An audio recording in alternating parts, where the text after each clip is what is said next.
الحمد لله رب العالمين والصلاة والسلام على رسوله الكريم محمد وعلى آله وأصحابه أجمعين وعلى من تبعهم بإحسان إلى يوم الدين اما بعد۔ حضرات محترم، یہ ضروریات دین کورس کا سبق نمبر 46 ہے۔ اس کا موضوع ہے اعتکاف اور شب قدر کے فضائل و احکام۔ محترم سامعین، اعتکاف کا مطلب ہے عبادت کی نیت سے مسجد میں ٹھہرنا۔ اس کی 3 قسمیں ہیں۔ نمبر 1، واجب۔ اگر اعتکاف کی منت مانی ہو تو اعتکاف کرنا واجب ہو جاتا ہے۔ نمبر 2، سنت مؤکدہ۔ رمضان کے آخری عشرے کا اعتکاف سنت مؤکدہ ہے۔ ہر محلے میں سے کم از کم ایک آدمی اگر اعتکاف کر لے تو یہ سنت ادا ہو جائے گی۔ اگر کوئی بھی نہ کرے تو سب محلے والے گنہگار ہوں گے، لہذا ہر محلے والوں کی ذمہ داری ہے کہ پہلے سے تحقیق کریں کہ ہماری مسجد میں کوئی اعتکاف کر رہا ہے یا نہیں۔ اگر کوئی بھی نہ بیٹھ رہا ہو تو فکر کر کے کسی کو بٹھائیں۔ نمبر 3، مستحب۔ جب بھی مسجد جائیں عبادت کی نیت کر لیں تو مستحب اعتکاف کی فضیلت حاصل ہو جائے گی، اگرچہ بہت تھوڑی دیر کے لیے مسجد جانا ہو۔ محترم سامعین، اللہ تعالیٰ نے عبادت کے جو طریقے مقرر فرمائے ہیں ان میں بعض عبادات خاص عاشقانہ شان رکھتی ہیں۔ انہی میں سے ایک عبادت اعتکاف ہے۔ اس میں انسان سب دنیاوی کام چھوڑ کر اللہ تعالیٰ کے گھر یعنی مسجد میں جا پڑتا ہے اور سب کو چھوڑ کر اللہ تعالیٰ سے لو لگا لیتا ہے، اور کچھ دن پوری یکسوئی کے ساتھ اللہ تعالیٰ کی طرف متوجہ ہو جاتا ہے اور اللہ تعالیٰ سے تعلق کی ایک خاص کیفیت حاصل کرتا ہے۔ اعتکاف پر در حقیقت یہ شعر صادق آتا ہے، دل ڈھونڈتا ہے پھر وہی فرصت کے رات دن، بیٹھے رہیں تصور جانا کیے ہوئے۔ اعتکاف کرنے والے کی حالت ایسی ہے کہ گویا یہ کہہ رہا ہو کہ اے اللہ، میں آپ کے در پر آ پڑا ہوں اور جب تک آپ میری بخشش نہیں فرمائیں گے میں یہاں سے نہیں ٹلوں گا۔ حضرت عائشہ رضی اللہ عنہا فرماتی ہیں کہ رسول اللہ صلی اللہ علیہ وسلم رمضان کے آخری عشرے کا اعتکاف کرتے تھے، یہاں تک کہ آپ صلی اللہ علیہ وسلم نے وفات پائی۔ پھر آپ کے بعد آپ کی ازواج مطہرات نے اعتکاف کیا۔ اس حدیث سے ایک تو یہ بات معلوم ہوئی کہ رمضان کے آخری عشرے کا اعتکاف آپ صلی اللہ علیہ وسلم کو بہت زیادہ پسند تھا، یہی وجہ ہے کہ آپ صلی اللہ علیہ وسلم نے اس کی پابندی فرمائی۔ دوسری یہ بات معلوم ہوئی کہ رسول اللہ صلی اللہ علیہ وسلم کی وفات کے بعد بھی اعتکاف کا حکم باقی ہے۔ تیسری یہ بات معلوم ہوئی کہ خواتین کے لیے بھی اعتکاف پسندیدہ عمل ہے۔ محترم سامعین، اعتکاف کی فضیلت کا ایک پہلو یہ ہے کہ اس میں مسجد کی خاص برکتیں اور خاص فضیلتیں حاصل ہوتی ہیں۔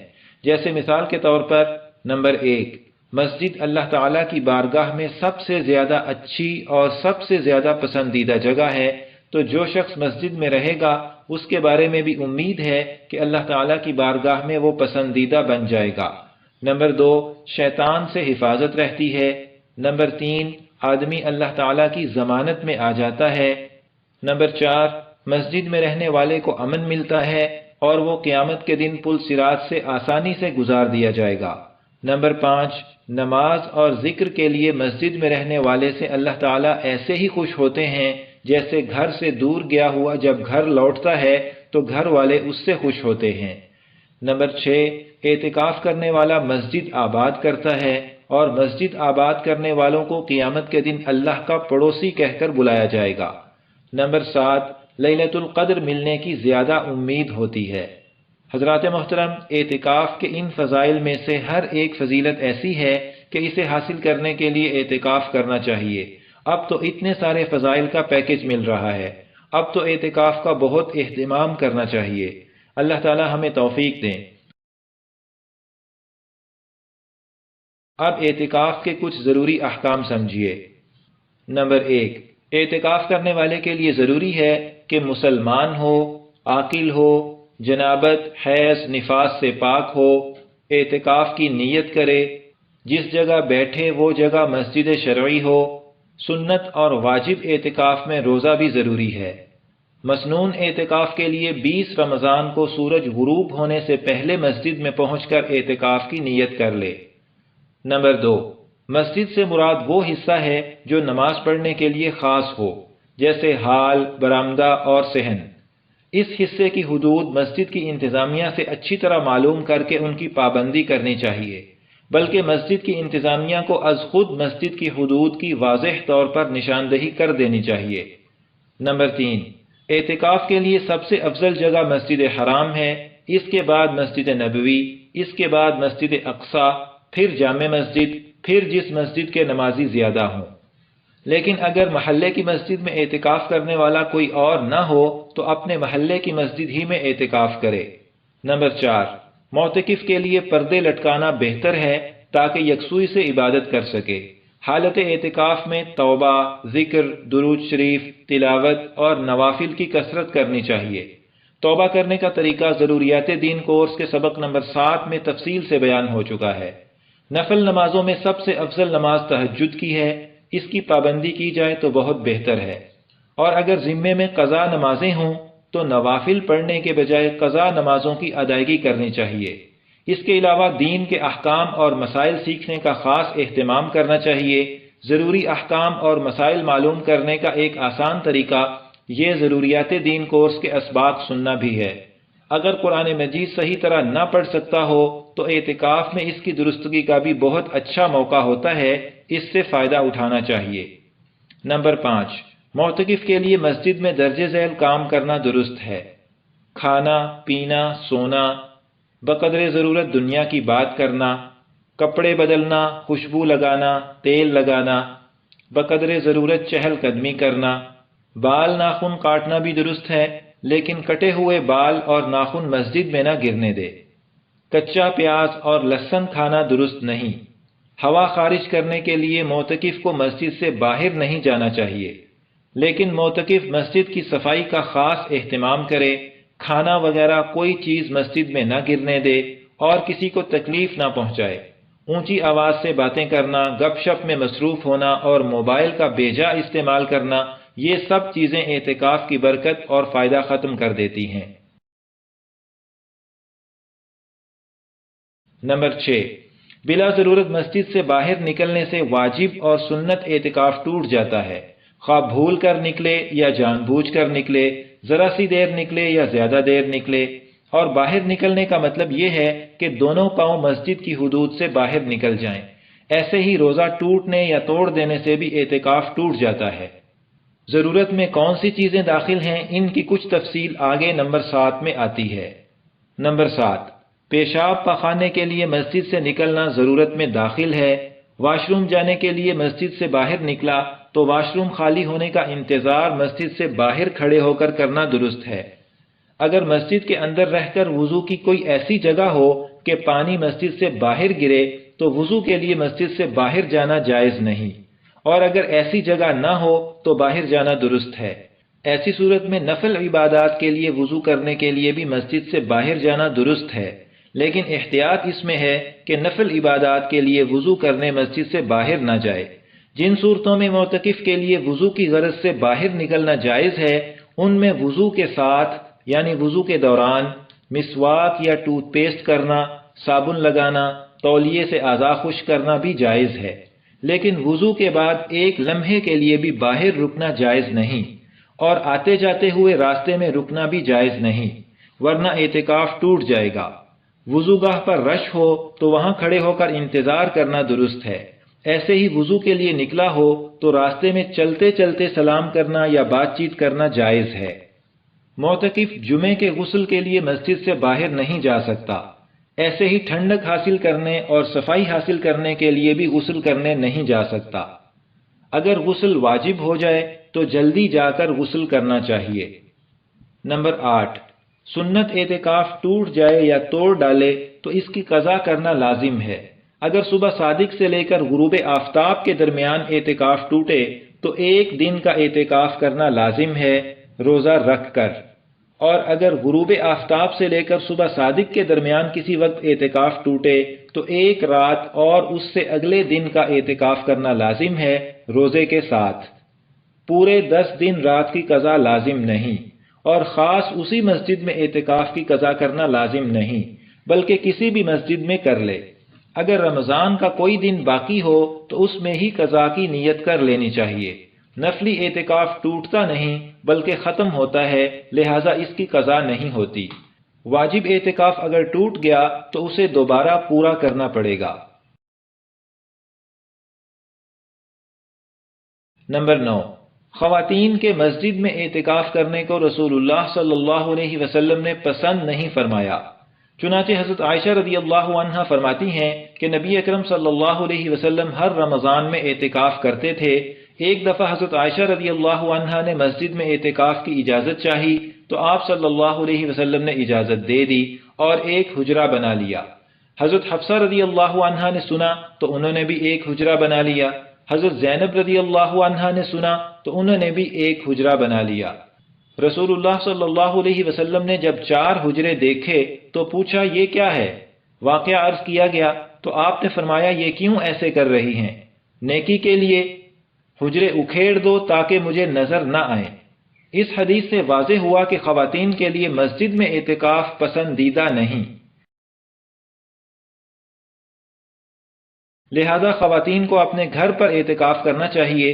گھر میں جو جگہ نماز اور عبادت کے لیے خاص کی ہو وہ خواتین کے اعتکاف کی جگہ ہے۔ اگر پہلے سے عبادت کی جگہ مقرر نہ ہو تو اب کر لی جائے، وہاں پردے بھی لگا لیے جائیں۔ خواتین کو مسجد کی سب برکتیں اور فضیلتیں اس جگہ پر حاصل ہوں گی اور اس پر مسجد کے احکام جاری ہوں گے۔ اعتکاف کے دوران اس جگہ سے بلا ضرورت نہ نکلے، جیسے اوپر تفصیل گزری۔ خواتین کے اعتکاف کے لیے ضروری ہے کہ خاوند کی طرف سے انہیں اعتکاف کی اجازت ہو، اور یہ بھی ضروری ہے کہ حیض اور نفاس سے پاک ہوں۔ لہٰذا اگر مخصوص ایام شروع ہونے والے ہوں تو سنت اعتکاف نہ کریں۔ محترم سامعین، لیلۃ القدر کی فضیلت کے بارے میں قرآن مجید میں پوری ایک سورت ہے، یعنی سورۃ القدر۔ اللہ تعالیٰ کا ارشاد ہے، اِنَّا أَنزَلْنَاهُ فِي لَيْلَةِ الْقَدْرِ، بے شک ہم نے قرآن پاک کو شب قدر میں اتارا ہے، یعنی لوح محفوظ سے آسمان دنیا پر قرآن مجید لیلۃ القدر میں اترا ہے۔ یہ ایک ہی بات اس رات کی فضیلت کے لیے کافی تھی کہ قرآن مجید جیسی عظمت والی کتاب اس رات میں اتری۔ آگے شوق بڑھانے کے لیے ارشاد ہے، وَمَا أَدْرَاكَ مَا لَيْلَةُ الْقَدْرِ، اور آپ کو کچھ معلوم بھی ہے کہ شب قدر کیسی بڑی چیز ہے، یعنی آپ کو معلوم ہے کہ شب قدر کی کتنی خوبیاں ہیں۔ اس کے بعد شب قدر کی کچھ فضیلتیں ذکر فرمائی ہیں۔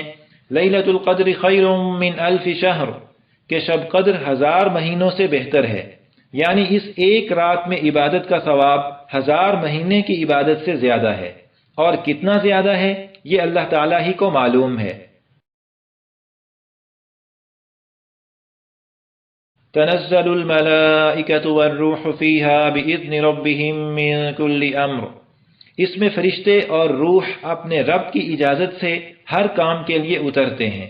روح سے مراد حضرت جبرائیل علیہ السلام ہیں۔ اس رات میں فرشتوں کے اترنے کے 2 مقصد ہوتے ہیں، ایک تو عبادت میں مشغول ہونے والوں کے لیے دعا کرنا، اور دوسرا مقصد یہ کہ سال بھر کے تقدیر کے فیصلے فرشتوں کے سپرد کیے جاتے ہیں تاکہ وہ اپنے اپنے وقت پر انہیں سر انجام دیں۔ سلام ہی حتی مطلع الفجر، وہ رات سراپا سلامتی ہے فجر طلوع ہونے تک، یعنی ساری رات فرشتوں کی طرف سے مومنوں پر سلام ہوتا رہتا ہے، یا یہ مطلب ہے کہ شب قدر میں شر، فساد وغیرہ سے امن رہتا ہے، اور یہ برکتیں ساری رات رہتی ہیں فجر طلوع ہونے تک۔ نبی اکرم صلی اللہ علیہ وسلم نے ارشاد فرمایا، میں تمہیں لیلۃ القدر کے بارے میں بتانے نکلا کہ وہ کون سی رات ہے، تو فلاں فلاں میں جھگڑا ہو رہا تھا جس کی وجہ سے لیلۃ القدر کا علم اٹھا لیا گیا۔ کیا بعید ہے کہ یہ علم اٹھا لینا تمہارے لیے بہتر ہو، لہذا اس رات کو 9ویں اور 7ویں اور 5ویں رات میں تلاش کرو۔ اس حدیث سے ایک تو یہ معلوم ہوا کہ مسلمانوں کا باہمی جھگڑا اتنی بری چیز ہے کہ اس کی وجہ سے شب قدر کا علم اٹھا لیا گیا۔ دوسری یہ بات معلوم ہوئی کہ شب قدر کا علم اٹھا لیے جانے میں ہمارے لیے ایک بھلائی کا پہلو بھی ہے، وہ یہ کہ ہم زیادہ راتوں میں عبادت کریں اور شب قدر تلاش کریں۔ تیسری یہ بات معلوم ہوئی کہ رمضان کے آخری عشرے کی طاق راتوں میں شب قدر ملنے کی زیادہ امید ہے۔ شب قدر کے بارے میں جو مختلف روایات آئی ہیں ان سب کا خلاصہ یہی ہے کہ رمضان کے آخری عشرے کی طاق راتوں میں زیادہ امید ہے شب قدر ملنے کی۔ حضرات محترم حضرت عائشہ رضی اللہ عنہ فرماتی ہیں کہ میں نے رسول اللہ صلی اللہ علیہ وسلم سے عرض کیا کہ اگر مجھے معلوم ہو جائے کہ لیلۃ القدر کون سی رات ہے تو کون سی دعا مانگوں، تو آپ صلی اللہ علیہ وسلم نے فرمایا یوں کہو اللہم انک عفو تحب العفو فاعف عنی، اے اللہ بے شک تو بہت معاف کرنے والا ہے، معافی کو پسند کرتا ہے، لہذا مجھے معاف کر دے۔ اس کے علاوہ شب قدر کی کوئی مقرر عبادت نہیں، بلکہ انفرادی طور پر تلاوت، ذکر، نوافل وغیرہ جو عبادات ہو سکیں زیادہ سے زیادہ کرنی چاہیے، لیکن اس میں 3 باتوں کا خیال رکھنا ضروری ہے۔ ایک تو یہ کہ کوئی ایسا کام نہ کیا جائے جو شریعت میں ثابت نہ ہو تاکہ بدعت کا ارتکاب نہ ہو جائے، اور دوسری بات یہ کہ رات کو اتنی دیر نہ جاگے جس سے سحری یا فجر کی نماز فوت ہونے کا اندیشہ ہو۔ نفلی عبادات کو اپنے درجے میں رکھنا ضروری ہے، سنت اور فرض کا اپنا درجہ ہے، جو حکم جس درجے میں ثابت ہو اسے اسی درجے میں رکھنا ضروری ہے، نفل میں مصروف ہو کر سنت اور فرض چھوڑ دینا درست نہیں۔ تیسری بات یہ کہ انفرادی طور پر الگ الگ عبادت کی جائے، اجتماع اور اکٹھ نہ کیا جائے۔ حضرات محترم، یہاں پر ضروریات دین کورس کا سبق نمبر 46 مکمل ہوا۔ انشاءاللہ تعالی سبق نمبر 47 کا موضوع ہوگا مراقبہ موت۔ اللہ تعالی ہمیں اعتکاف اور شب قدر کی قدر کرنے کی توفیق دیں، آمین۔